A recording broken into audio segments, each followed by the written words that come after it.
Coruscant is one of the most influential planets in the Star Wars universe. Though not in the original 3 movies, Coruscant has been the powerhouse of the galaxy for as long as anyone can remember. In this video, we will be looking deep into Coruscant's history and geographical features. Without further ado, let's dive into the capital of the galaxy. The planet of Coruscant is located in the core worlds, known as the interior, and is further designated into the Corsica sector and Coruscant subsector. The planet, in the Coruscant system, has been given the coordinates 000, though it is not the geographical center of the galaxy. 4 moons orbit Coruscant, them being Centax 1, Centax 2, Centax 3, and Hesperidium. Between 207 and 251 million kilometers away from Coruscant Prime, the planet, with a diameter of 12,1240 kilometers, is an ecumenopolis. This means that the entire planet, most of it, is a city. This is one of the most distinctive features of Coruscant. Diving deeper, Coruscant was divided into 5,127 levels, holding the planet's population of 2 trillion. The higher levels hold the richer and more notable people, while the bottom ones contain Coruscant's dark underworld. These places are so dangerous that levels 2 through 5 are out of bounds to normal citizens, and level 1 is virtually impossible to enter. In the distant past, though, Coruscant was probably quite Earth-like, covered with mountains and oceans. Now, sadly, only one mountain peak is still on Coruscant, that being Umate of the Manari Range.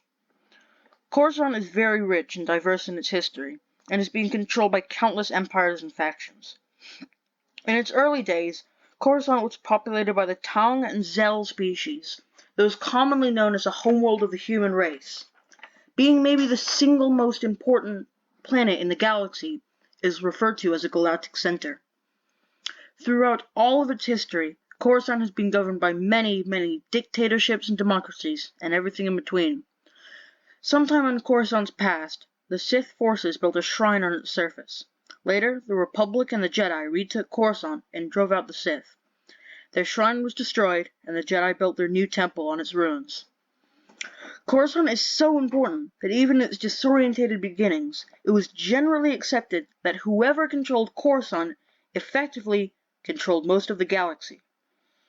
For the time being, Coruscant was a peaceful place under the Galactic Republic, but the start of the end began when the diplomat for Naboo, Sheev Palpatine, arrived on Coruscant. The first sign of trouble began when Sheev, anonymously, blockaded his home planet using the Trade Federation. In 32 BBY, in fact, the Trade Federation invaded and took Naboo.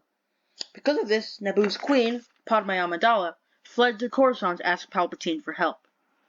Padme believed that the current Chancellor, Finis Valorium, was not doing enough to stop the blockade of Naboo, so she called for the need of a stronger Chancellor. The Senate agreed, and Sheev Palpatine was put in Finis's place. Soon after the chancellorial replacement, another event shook the galaxy, as in 22 BBY, the Clone Wars began. Soon into the conflicts on Coruscant, there was an assassination attempt on Padme Amidala's life, and this shook Sheev. Not long after, the Loyalist Committee started considering using clones to fight the Separatists. Around the same time, Jar Jar Binks called to give Chancellor Palpatine emergency powers to deal with the war. When Sheev claimed these powers, he wasted no time in getting a clone army amassed and fighting. Sheev also founded the Coruscant Guard to protect the planet at all costs. The Jedi Knights were also going through changes, as instead of being peacemakers, as they have been for centuries, they were now leading clone troopers into battle. During the war, though, much darker things were going on, as unbeknownst by all but a select few, Sheev Palpatine was actually manipulating the whole war from Coruscant. Deep into the war, a few scientists were testing a bomb on the planet of Malastare, and discovered a creature, dubbed Zilobeast, and brought it back to Coruscant for research, following Sheev's orders, though Mace Windu objected to this. This proved to be a terrible idea, as the Zilobeast escaped and destroyed a large chunk of Galactic City. Near the end of the Clone Wars, Coruscanti citizens started blaming Jedi for military losses. This argument flared so much that the Jedi Temple was soon bombed. It seems the Coruscanti people were not satisfied, though, as in 19 BBY a hangar in the temple exploded. In the explosion, 6 Jedi died, including Tutsa Mara and Jakar Bawani, but the culprits were soon caught. Barasofi and Letta Termund both admitted to the crime, but only later Termund was killed. Ahsoka Tano, though, was unjustly blamed, but escaped to the lower levels. Throughout the whole of the Clone Wars, Sheev Palpatine was a popular chancellor, and most of Coruscant was on his side. In 19 BBY, Sheev allowed himself to be captured by the Separatists, and was brought onto their flagship, the Invisible Hand. During the Battle of Coruscant, Obi-Wan Kenobi and Anakin Skywalker rescued Sheev. In the fight between the two Jedi and Count Dooku, who was guarding Palpatine, Kenobi was injured. Fueled by his anger, Anakin killed Count Dooku. After the Count's death, the Galactic Republic redoubled their efforts to find the leader of the Separatist army, General Grievous. Despite the success of the Outer Rim sieges, tensions were running high between Palpatine and the Jedi Order. During this time, the Jedi gave Anakin Skywalker the important job of spying on Sheev, though Skywalker already was almost completely on Palpatine's side. Nearing the end of the Galactic Republic, both Yoda on Kashyyyk and Obi-Wan on Utapu gone, Palpatine revealed himself as the Dark Lord Sidious. Tipped off a bit too late by Skywalker, Mace Windu, Kit Fisto, Sassy Tin, and Agent Kullar confronted Sidious in his office. A battle ensued, and all the Jedi were killed by Palpatine. Now entirely devoted to the Dark Lord, Anakin, who was dubbed Darth Vader, Sidious' apprentices that night. Following this, Sidious executed Order 66, a secret command hidden in the clone's DNA, and the clone troopers successfully killed all the Jedi Masters, except Yoda and Kenobi. Back on Coruscant, Vader and the 501st Legion stormed the Jedi Temple and killed all Jedi and Jedi younglings inside. Darth Sidious, now thinking all the Jedi dead, proclaimed himself Galactic Emperor and founded the New Galactic Order. As a final disgrace to the Jedi, Sidious converted their sacred temple into his imperial palace. During Palpatine's reign, a great change came over Coruscant. Architecture changed, and the elegant buildings were replaced with dark, sleek ones. Suddenly, non-human residents were being treated awfully, and Coruscant descended into an evil hive. Soon, the first Death Star had been completed. As a first test, the planet of Alderaan was destroyed. On Coruscant, most of the Alderani people rioted, and this resulted in thousands being killed and many more were imprisoned.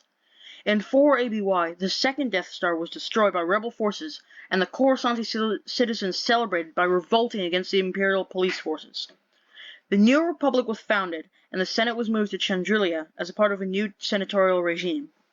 On Coruscant, though, the Imperial troops were in disarray and were fighting the civilians in a planetary civil war. Amid all this confusion, the Grand Vizier Mas Amida returned to Coruscant and took control of the Imperial forces, trying to reinstate the Galactic Empire. Only a year later, though, during the Battle of Jakku in 5 ABY, Mas was captured and imprisoned on Coruscant. Amida escaped, though, through the help of a children's rebel team called the Ankle-Biter Brigade, whom he convinced not to kill him, but to help him escape. After his flight from prison, Mas contacted the current Chancellor, Mon Mothma, and surrendered the remaining Imperial forces. This sparked a final rebellion all over the galaxy, and thus finished the Empire for good.